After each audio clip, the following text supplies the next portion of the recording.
Is everyone just freaking excited about the Helix Stadium and not asking the right questions?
Okay, so it's been exactly a week since Line 6 announced the new the Helix Stadium. And the question has always been when there's a new product, is what is it exactly? Now, a lot of companies in the past have released products, and on the first day of shipping, we did not see much on that product. Example, Quad-Cortex. There was a lot of promises that was made when the product was released initially, and we didn't see most of those promises or most of those features come to life until about 2 years later. And as much as that is okay in some levels, it's also not really a great way to kind of follow up with a product after release. With like the promises, it's a disaster to buy a product based on future software updates because we know things happen. Companies change their mind. If they're not making so much money from it, they probably might just backpedal a little bit and just abandon the product, and nobody's gonna hold them accountable, and they'll just come up with another shiny thing. And guitar has been who we are. We will still buy it, and a lot of questions have been all over the blogs and groups and chat and personal um, text and all that. There's been so many questions, especially for people around that know how I like the Lexus product and how I'll be using them and how I'm like baked into that ecosystem. And one of the questions that is coming around is, hey, what exactly is going to ship with the product on day one? Like when you get your Helix Stadium and you open the box in the next couple of months in the fall, what are we getting from that box? What's it gonna is it gonna come with the proxy? We already know it's not coming with proxy yet, which is the capture amp capture feature that is gonna come next year, 2026, probably mid winter, whatever, we don't know, spring. It's just gonna come next year, and we just keep looking out for that. Now, another big question that people have been asking, and I personally am asking that same question, is what's going to happen to the Helix Native? Is it going to get a refresh? Is it get coming to be a product? That's another big question, and I, as much as I don't have answers, and I wish I have someone on the inside who can actually shed light on these, but we can kind of look at the history of how Line 6 has always worked and what their workflow is when it comes to releasing new products and supporting older products. When the first original Helix came, there was nothing said. Helix Native was not released immediately, it was afterwards. The HX Stomp did not come until after. Pod Go and all that XL, they came much later. So there is more to be expected. I don't believe Line 6 is one of those companies that will just start announcing shiny stuff. They just deliver. That's something I know. And as much as we don't know there would be Helix Native redesign or refresh or Agora amps coming into Helix Native, we don't know that yet. But one thing that I know is, I mean, it's gonna be plug-in, so there's no hardware limitations here. We're gonna get all the things that we need to get from that particular system, and it would be nice to have a smaller version of the new Helix Stadium. I know they have the XL and then the other Helix Stadium, which is a smaller one. I would like to have a smaller HX Stomp version.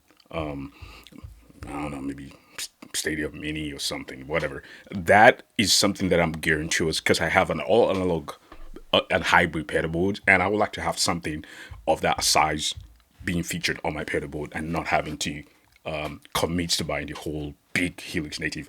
I might buy it, I might not, but it depends on what happens to the plug-in part of things. Because overall, the reason I got rid of my Helix in the first place was because I wasn't using it that much and getting on the large, big unit on my floor now. It just, even though it has so much functionality that I want to use and I like, the point is my workflow really might not. Even there are so many things that it does that I like that will be good if I start doing like solo shows. But also right now I'm not doing solo shows. I'm always doing like gigs and playing with other people, band and artists and all that good stuff. So it might not really fit that much in my workflow. But if there's no like Helix native version, plugin version, I might still go that route, but it's not something that I've decided on yet. I'm still undecided. I'm still on the fence. My Helix native works as well. It works just good. I have no problem. I've never had I've never had one time that I had a problem with Helix native. Like it has never crashed. Like never, not even one time. I have problems with multiple plugins, the Universal Audio, the Mixwave. I've had problems with them starting up. I have never had one time, like there's no bug on my Helix Native. So yeah, Line 6 has a reputation of being reliable, but we just have all these questions. And let me know if you guys have some questions as well. Those are the questions that have been thrown around that I've seen and my own personal questions as well. But and another question is, the price. I'm kind of on the fence. I'm gonna pick Line 6 side here with a price. I think it's reasonably priced. If you look at other products in the market, it's reasonably priced and way better. The Quad Cortex is right about the same size. The Kemper is a little bit higher than it. Fractal, yeah. So for all, even the Headrush, except for the Prime that kind of dropped to like 1200 and stuff, but hey, really using that one. I would trust a company like Headrush. I mean, just because of my experience with the 11 rack, it's still the same company. I would have it just in general. I wouldn't trust them with any product that requires a software. That I will never. If they have like an all-in-one product that's just on the floor that I don't need to use the software with, then I'm fine. My yeah, my what's it called? 11 rack is still there. It still works, but there's literally no support whatsoever for that device. I know it's a whole device, but it was abandoned really early, and then they focus on the head rush. Who knows what next they're gonna come up with? But Line 6 has promised support for the old Helix, legacy Helix, and we'll probably still get another update before the new one. They have a way of bribing us with updates while we wait for other stuff to come in. That's just where I stand. So with the price, I think it's reasonably priced. It's not cheap, but it's not overpriced. It's just staying right there in the middle. And I know a lot of research and survey went into this for them to decide what would be the profit price. It's higher than what the original Helix came, but again, calculate inflation. It's not 2015 anymore. This is 2025. Things are changing. I used to be able to buy a cup of coffee for $1.50. Now you gotta have $4 to buy coffee. So yeah, we gotta put all that into consideration. And let know. And over time, maybe after 2 years or something, you probably might get a good deal after a year or so. This devices last for a whole long time. The Helix is a decade old and it's still rocking. Like it still will compete with any gear right now.